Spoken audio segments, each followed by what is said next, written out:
하나님 말씀 찾도록 하겠습니다. 하나님 말씀 마가복음 6장 1절에서 13절까지 말씀입니다.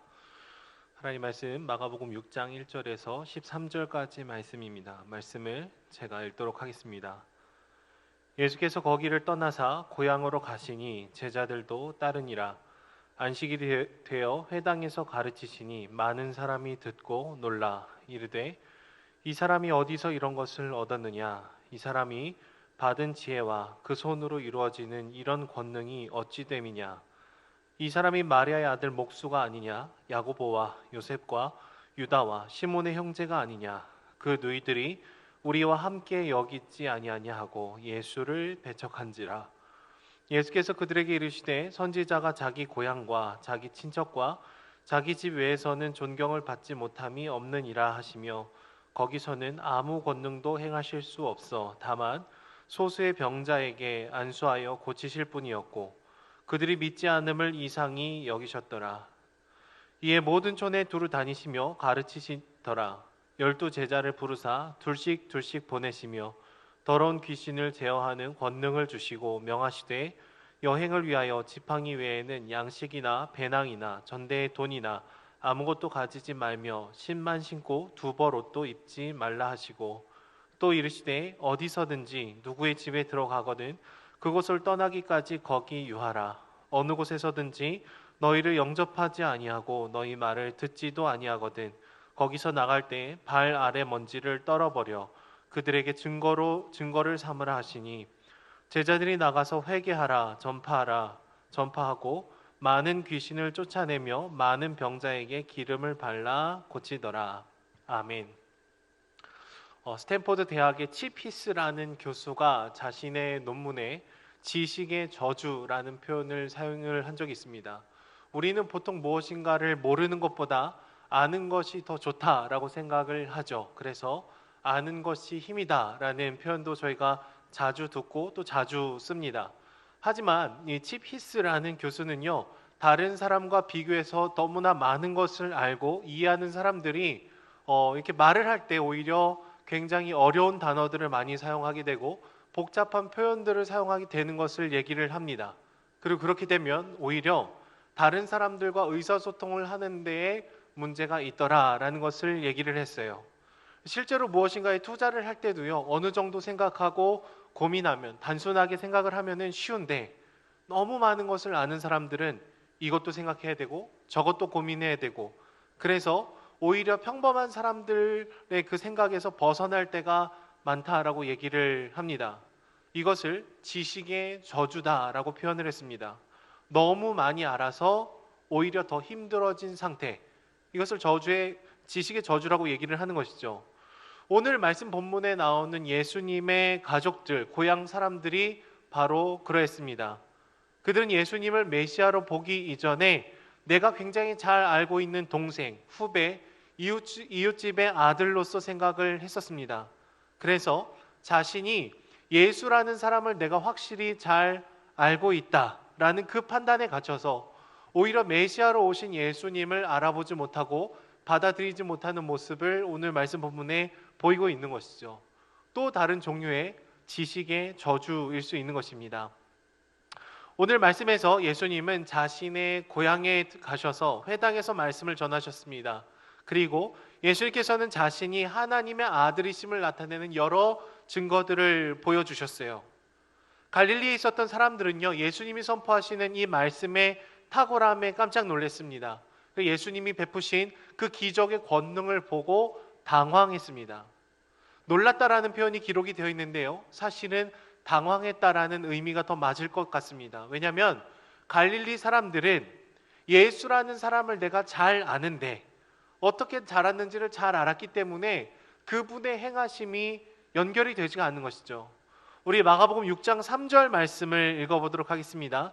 이 사람이 마리아의 아들 목수가 아니냐? 야고보와 요셉과 유다와 시몬의 형제가 아니냐? 그 너희들이 우리와 함께 여기 있지 아니하냐 하고 예수를 배척한지라. 여러분, 갈릴리에 있는 사람들이 보이는 반응이 무엇입니까? 저기 서 있는 저 예수라는 사람은 옆집 마리아의 아들이더라, 목수였더라, 우리가 잘 아는 야고보, 요셉, 유다, 시몬의 형제이지 않았냐? 심지어 그의 누이들은 우리와 함께 마을에 살고 있지 않느냐라는 것입니다. 한마디로 줄여서 얘기를 해보면 내가 저 사람을 잘 아는데 저 사람은 절대로 메시아일 리가 없다라는 것이죠. 그래서 읽은 3절의 말씀의 끝에 뭐라고 얘기를 하고 있습니까? 예수를 배척한지라 라고 얘기를 하고 있죠. 여러분, 여기서 배척하다라는 이 표현은요, 그냥 버리다, 밀어내다, 거부하다라는 뜻만 갖고 있는 것이 아니라 분개하고 화를 냈다라는 감정적인 표현도 담겨 있습니다. 조금 더 감정을 실어서 얘기를 해야 되는 것이죠. 내가 너를 몇 년이나 봤는데, 어린 시절에 내가 너를 얼마나 잘 알았는데 네가 메시아일 리가 절대로 없다라고 강하게 얘기를 하고 있는 것입니다. 이에 대해서 여러분, 예수님은 어떻게 얘기를 하십니까? 4절 말씀 보시면 이렇게 기록이 되어 있죠. 예수께서 그들에게 이르시되 선지자가 자기 고향과 자기 친척과 자기 집 외에서는 존경을 받지 못함이 없느니라 하시며. 아멘. 예수께서는요, 구약에 있었던 많은 선지자들이 하나님의 말씀을 선포했음에도 불구하고 그 고향에서 철저히 거절을 당한 것 같이 지금 나도 그렇게 거절을 당하고 있다라고 얘기를 합니다. 사역자들은 대부분 자신이 자라온 모 교회에서 사역을 하는 것을 굉장히 부담스러워합니다. 저도 제가 자라났던 안산 동산교회에서 사역을 하라고 하면은 못하겠다라고 얘기를 할 것 같아요. 왜냐하면 제가 아직 전혀 성숙하지 않던 시절에, 들쥐 같던 시절에 어떻게 말하고 행동을 했는지 많은 사람들이 다 알고 있기 때문이죠. 그래서 오늘 본문에서 예수님은 고향에서 배척을 당한다라는 표현을 쓰지만 사역자들은 종종 모교 배척 이런 표현을 씁니다. 모교에서 사역을 하면은 성도님들도 힘들고 교역자도 힘들더라, 이런 우스갯소리입니다. 고향에 있는 사람들이 예수님을 지금 거절하고 배척하고 화를 내는 이유는 단 한 가지입니다. 내가 저 사람을 잘 안다라는 그 잘못된 확신에서 기인하는 것이죠. 그들은 그런데 과연 예수님을 충분히 안다라고 얘기를 할 수 있을까요? 그들이 예수님을 잘 알았다라는 것은 어느 한 면에서는 맞습니다. 예수님의 어린 시절을 잘 알았을 것입니다. 하지만 그들이 예수님을 안다라고 얘기하는 그 말은 어떤 면에서는 완벽하게 틀린 말입니다. 그들은 예수님의 신성에 대해서는 전혀 알고 있지 못하기 때문이죠.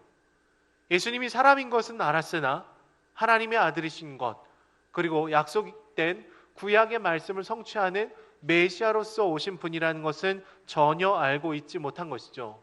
어떻게 보면 내가 예수를 잘 알고 있기 때문에 전혀 모르게 되는 지식의 저주에 빠지게 되는 것이죠. 분명히 예수님께서는 다른 지역에서 일으키셨던 여러 기적을 일으키셨음에도 불구하고, 탁월한 말씀을 전했음에도 불구하고 그들은 자신들이 알고 있는 그 지식에 갇혀서 예수님을 온전히 바라보지 못하는 모습을 보이고 있는 것입니다. 우리 마가복음 6장 5절 말씀을 읽어보도록 하겠습니다. 거기서는 아무 권능도 행하실 수 없어 다만 소수의 병자에게 안수하여 고치실 뿐이었고. 아멘. 예수님께서는 아무 권능도 행하실 수 없었다라고 얘기를 하시죠. 이것은요, 예수님이 능력이 부족했다라는 것이 아니라 예수님을 받아들이지 못하는 그들의 마음의 완악함이, 그 견고함이 예수님의 그 능력을 받아들이지 못하게 만들었다라는 것입니다. 손뼉도 마주쳐야 소리가 나듯이 하나님이 우리에게 은혜를 베풀려고 해주실 때에도요, 우리가 마음을 열어서 그것을 수납할 때에만 하나님의 은혜가 우리 안에 흘러 들어올 수가 있는 것이죠. 하지만 갈릴리의 사람들은 예수님을 메시아로 받아들이지 않고 거절하고 거부하고 화를 내고 있는 것입니다. 6절 말씀을 보시면 예수님께서도 이토록 무정하고 협소한 마음을 갖고 있는 그들을 보고 이상하게 여겼더라라고 얘기를 하고 있는 것이죠. 이 표현은 예수님도 놀라셨다라고 표현을 바꿔볼 수 있습니다. 정말 그 마음이 닫혀 있는 것이 얼마나 심각했는지를 보여주고 있는 것이죠. 저는 최근에 마르틴 행헬이라는 저자가 쓴 십자가 처형이라는 책을 읽고 있습니다. 말씀을 전하는 자로 또 교역자로서 예수 그리스도의 십자가의 이 대속적인 죽음이라는 이 주제는요, 굉장히 많이 공부하고 많이 전했던 내용이었습니다. 복음에 있어서는 굉장히 핵심적인 사건이었기 때문이죠. 그래서 저 스스로가 나는 예수 그리스도의 그 십자가의 죽음에 대해서 어느 정도 안다, 이해를 하고 있다, 그것의 의미를 잘 알고 있다라고 생각을 했었습니다. 하지만 십자가 처형이라는 이 책을 읽으면서 그동안 제가 알지 못했던 많은 그 문헌들을 보게 되는 것 같습니다. 더 깊이 알게 되고 더 깊이 느껴지게 되고 있는 것이죠. 만약에 이 책을 제가 마주했을 때 그래도 내가 목사니까 이미 수도 없이 십자가에 대해서 설교를 했었으니까 이 책은 굳이 나한테 필요 없다라는 교만함으로 제가 있었다면 예수 그리스도의 십자가의 의미를 더 깊이 알아갈 수 있는 기회를 놓쳐버릴 수밖에 없었을 것입니다. 하루하루 말씀을 대하고 또 주님을 대하는 우리의 모습도 비슷할 수 있죠. 여러분, 우리 마음에 나는 이미 하나님을 충분히 안다, 내가 지금 보는 이 본문을 수도 없이 봤던 본문이다 라고 생각을 하는 순간, 아는 순간 우리는 모를 수가 있게 됩니다. 우리가 말씀 앞에 엎드릴 수 있는 기회가 사라질 수가 있는 것이죠.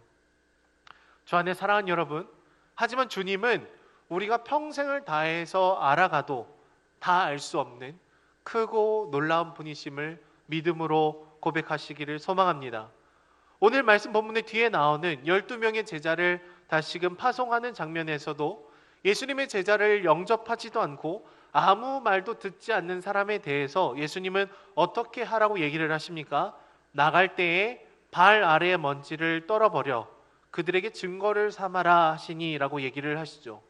결국 마음을 굳게 닫고 있는 사람들에 대해서 반복해서 얘기를 하고 있습니다. 내가 다 알아서, 또 거절하는 그 마음이 있는 사람에게는요, 복음의 씨앗이 심겨질 여지가 없다라는 거예요. 끝까지 예수님은 거절하고 부정하면 주님의 은혜가 그 마음 가운데 허락이 되지 않는 것이죠. 주 안에 사랑하는 여러분, 아무리 유능한 의사라고 할지라도 환자가 수술 동의서에 사인을 하지 않으면 수술을 할 수 없습니다. 수술대 위에 자신의 몸을 맡기지 않으면 절대로 수술을 할 수가 없죠. 하나님의 은혜도 그렇습니다. 우리가 신앙생활을 오래 하고 또 하나님과 인격적인 교제와 만남을 가져왔지만, 그러나 내가 이미 주님을 충분히 다 압니다. 내가 오늘 묵상하는 이 말씀 수백 번도 봐서 다 이미 압니다. 그렇게 우리 마음을 조금씩 닫아 놓으면요, 하나님의 은혜가 오늘 우리를 새롭게 하는 그 놀라운 경험들을 우리가 놓쳐버리게 되는 것이죠. 다 알아서, 다 안다고 생각해서 모르게 되는 그 비참함, 지식의 저주가 우리 안에 있지 않기를 소망합니다. 마치 부모님의 사랑과 은혜를 갚아도 다 갚을 수 없는 것처럼 하나님을 알아가도 다 알아갈 수 없음을 고백하고, 여전히 우리가 주님을 충분히 안다고 얘기할 수 없는 존재임을 겸손하게 주님 앞에 고백하며 엎드릴 때 다시금 오늘 우리의 영혼을 새롭게 하시는 주의 은혜가 가득하게 될 줄로 믿습니다. 늘 주의 은혜를 사모하시고 마음을 활짝 여시며 하나님 앞에 깊이 안기시는 저와 여러분들이 되기를 축복합니다. 기도하겠습니다. 사랑의 주님, 우리는 늘 겸손하지 못하고 당신을 충분히 안다고 얘기를 할 때가 참 많았습니다. 예수님의 어린 시절을 다 알아서 예수님을 메시아로 받아들이지 못했던 고향의 많은 사람들처럼 우리가 똑같은 죄를, 실수를, 잘못을 범하지 않도록 주님 붙들어 주시옵소서. 해가 날마다 새롭게 떠오르듯이 오늘 주님 우리에게 말씀해 주시는 그 은혜가 늘 우리를 새롭게 하기를 원합니다.